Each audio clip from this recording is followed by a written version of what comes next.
చేసేసాను. మంచిగా గ్రేవీ లాగా చక్కగా రైస్లోకి చపాతీలోకి చాలా సూపర్గా ఉంటుంది ఇది. So restaurant style, so dry ఫ్రూట్స్తో అండ్ మన మటన్ కీమా కర్రీ ఎలా ప్రిపేర్ చేసుకోవాలో చూసేద్దాం ఇప్పుడు.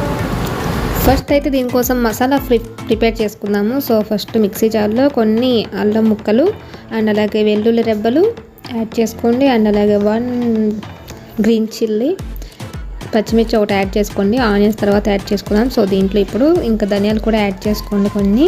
సో దీన్ని ఇప్పుడు ఇలా కొంచెం గ్రైండ్ చేసిన తర్వాత ఇప్పుడు ఒక 1 ఆనియన్ ఇలా ముక్కలు అది కూడా యాడ్ చేసి గ్రైండ్ చేసేసుకోండి. సో మసాలా అయితే రెడీ అయిపోయింది. సో ఇంకా స్టవ్ ఆన్ చేసేసుకొని, సో నేను రైస్ కుక్కర్లో ప్రెషర్ కుక్కర్లో చేస్తున్నాను. సో ఆయిల్ వేసుకుందాం. ఫస్ట్ ఆయిల్ యాడ్ చేసుకోండి కొంచెం. సో ఆయిల్ హీట్ ఎక్కిన తర్వాత సో ఇప్పుడు నేను 2 ఆనియన్స్ని కట్ చేసుకున్నాను. సో ఈ పీసెస్ని యాడ్ చేసేసుకోండి. సో ఇవి కొంచెం ఫ్రై అవ్వాలి కదా.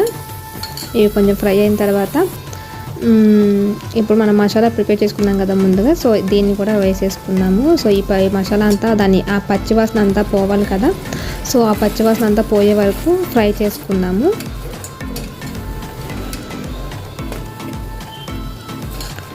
సో ఈ విధంగా ఫ్రై చేసేసుకోండి. సో అవి ఫ్రై అవుతుంటే ఈ లోపు మనం ఒక 2 పెద్ద టమాటాలు తీసుకొని దాన్ని ప్యూరీ చేసుకుంటున్నాను. సో ఇది మటన్ కీమా అనమాట. సో ఈ మటన్ కీమా ఇది 1/2 kg అనమాట. వచ్చేసి బోన్లెస్ అనమాట. మీరు ఎప్పుడైనా మటన్ కీమా కర్రీ చేసుకోవాలంటే బోన్లెస్ తీసుకోండి. చాలా బాగుంటుంది, టేస్ట్ మంచిగా కుక్ అవుతుంది. చూడండి, బోన్లెస్ అయితే చక్కగా విడిపోతుంది వెంటనే. మనం ఇలా కొంచెం కుక్ అవ్వగానే విడిపోతుంది. అదే బోన్స్తో అయితే అది విడిపోతుంది, మొత్తం అతుక్కుని ఉంటుంది. సో ఇప్పుడు దీంట్లో క్రిస్టల్ సాల్ట్ యాడ్ చేసుకోండి కొంచెము. So small table spoon of పసుపు యాడ్ చేసుకోండి. సో నెక్స్ట్ అలాగే red chilli powder 2 spoons add చేసుకోండి.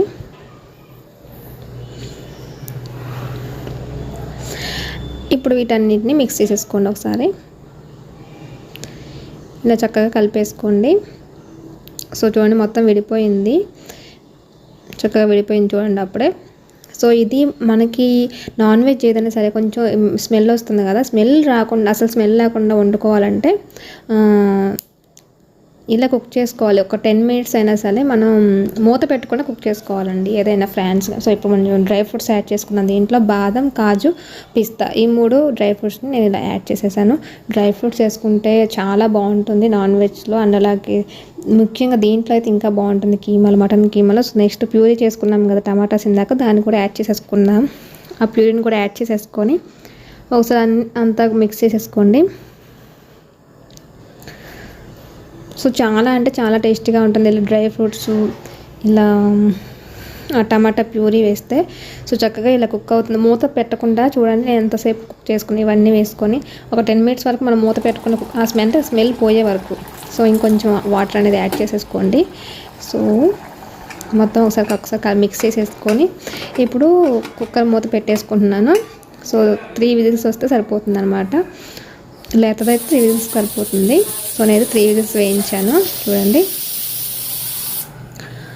సో 3 విజిల్స్ తర్వాత ఇంకా అది కొంచెం చల్లారిన తర్వాత సో ఇలా తీసేసుకొని ఇది లిడ్ ఓపెన్ చేసి చూద్దాము.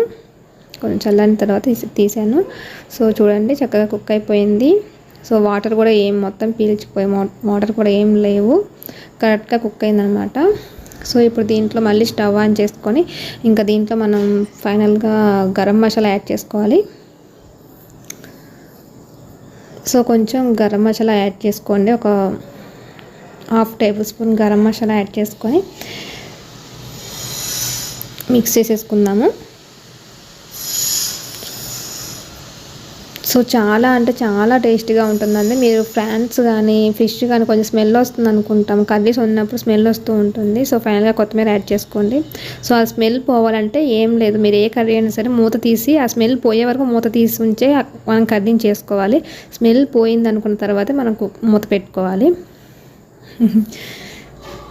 సో ఇంకా రెడీ అయిపోయింది మన కర్రీ అయితే. ఒకసారి టేస్ట్ చూద్దాం అన్నీ సరిపోయే లేవా అనేది. సూపర్. సో చూడండి మన కర్రీ అయితే రెడీ అయిపోయింది. చూస్తుంటేనే ఎప్పుడెప్పుడు తినాలి నోరు అడుగుతుంది కదా. సో మరి ఇలాంటి మరిన్ని వీడియోస్ కోసం నా ఛానల్ని వెంటనే సబ్స్క్రైబ్ చేసుకోండి, అలాగే ఒక లైక్ చేయండి.